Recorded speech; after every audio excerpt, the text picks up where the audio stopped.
রোনাল্ডোর থেকে কিন্তু মেসির ফ্যান বেস বেশি। এই কথাগুলো বলার পেছনে অনেকগুলো কারণ আছে, আমার পর অনেকে রেগে যাবে। তো চলো আমি এই কথা কেন বললাম পুরো ভিডিওটা তোমরা দেখতে পারলেই বুঝতে পারবে। যখন আমি একটা মেসির সাপোর্টে মেসির ফ্যানদের জন্য ভিডিও বানিয়েছিলাম, সেই ভিডিওটা কিন্তু রাতারাতি 40 লক্ষ মানুষ দেখেছিল, আর এখন টোটাল 80 লক্ষ মানুষ ওই ভিডিওটা দেখেছে। তার মানে ভাবতে পারছো 80 লক্ষ মানুষ মেসির ফ্যান্স যারা আছে তারা কিন্তু ভালোবাসা দিয়েছে ভিডিওটাতে।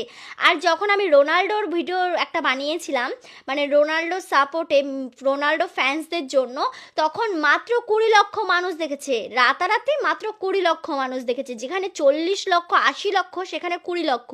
ভাবতে পারছো কত পরিমাণে কম মানুষ তাহলে ভিডিওটা পছন্দ করেছে।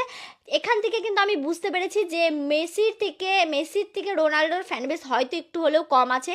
জানি না, আমি ভুল হতে পারি, অনেক ফ্যান্সরা এসে আমাকে গালাগালি করবে, কিন্তু আমি ভিউ কাউন্ট করে তারপরেই তোমাদের বলেছি। তোমরা যে চাইলে দেখতে পারো আমার আইডিতে গিয়ে যে সত্যি বলেছি আমি এই কথাটা। এবার আসি যে এই ভিডিওগুলো করে আমি কত লক্ষ টাকা ইনকাম করছি। এই যে রোনাল্ডোর ভিডিওটা, যে ফ্যান্সদের জন্য ভিডিওটা বানিয়েছিলাম, এই ভিডিওর স্ক্রিনে দেখো আমি দিয়ে দিয়েছি। এই ভিডিওটা থেকে মাত্র $0.00 মানে আমি এই ভিডিও বানিয়ে 1 টাকাও ইনকাম করিনি, মানে 1 টাকাও আমি পাইনি। এবার আসি যেটাতে 80 লক্ষ ভিউজ পেয়েছি, মানে মেসি ফ্যান্সদের জন্য যে এই ভিডিওটা বানিয়েছি সেটাতে 80 লক্ষ ভিউজ দিয়েছে। তো চলো এবার ওই ভিডিওতে আমি কত লক্ষ টাকা ইনকাম করেছি দেখো। ওটাতেও কিন্তু স্ক্রিনে আমি দিয়ে দিয়েছি $0.00, মানে ওখানেও আমি একটা টাকাও পাইনি। তোমাদের মনে হতে পারে আমি মিথ্যে কথা বলছি, তোমাদের মানে বলেছিলাম আগের ভিডিওতে আমি টাকা পাইনি, সেখানে অনেকের মনে হচ্ছে মিথ্যে বলেছি। তাই আজকে কিন্তু স্ক্রিনে আমি দুটোই দিয়ে দিয়েছি প্রমাণস্বরূপ যে আমি দুটো ভিডিও করে একটা টাকাও পাইনি।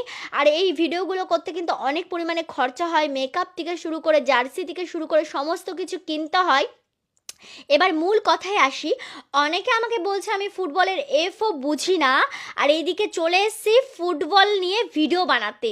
মানে আমি ফুটবল তো বুঝি না, এদিকে ফুটবল নিয়ে ভিডিও বানাতে চলে এসেছি টাকা ইনকাম করার জন্য। টাকা তো পাই না, আগেই তোমাদের বলে দিয়েছি। এবার আসি যে আমি কেন ফুটবল নিয়ে ভিডিও বানাচ্ছি আর ফুটবলের এফও না বুঝে। আমি ফুটবল যতটুকুনি বুঝি, যে খেলা দেখলে বুঝতে পারি যে কি হচ্ছে না হচ্ছে। অনেকে তো না বুঝে না জেনেই কমেন্ট করছে উল্টো পাল্টা আমাকে। তো আমি একটা খেলাও মিস করি না, প্রতিটা দেখি, ফোনে দেখি আমি। আমার তো অত টাকা নেই যে স্টেডিয়ামে গিয়ে দেখবো, কিন্তু ফোনে যতটা দেখতে পারি ততটাই দেখি। বাইরের দেশের মেয়েরা কিন্তু এরকম ধরনের ট্রেন্ডিং ভিডিও করে, আর আমি তাদের ভিডিও দেখে ফলো করি, দেখি তারা অনেক সুন্দর ভিডিও বানায়, তার জন্য আমি এরকম ভিডিও বানানোর চেষ্টা করি।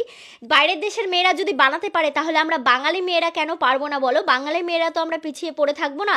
তাই আমিও নিয়ে চলে আসি ট্রেন্ডিং ভিডিও, যাতে আমাকে দেখে আরও 10টা বাঙালি মেয়ে বা যারা আমরা বাংলা কন্টেন্ট ক্রিয়েটার আছি তারা আরও এরকম ভিডিও দিতে পারে। আর সবার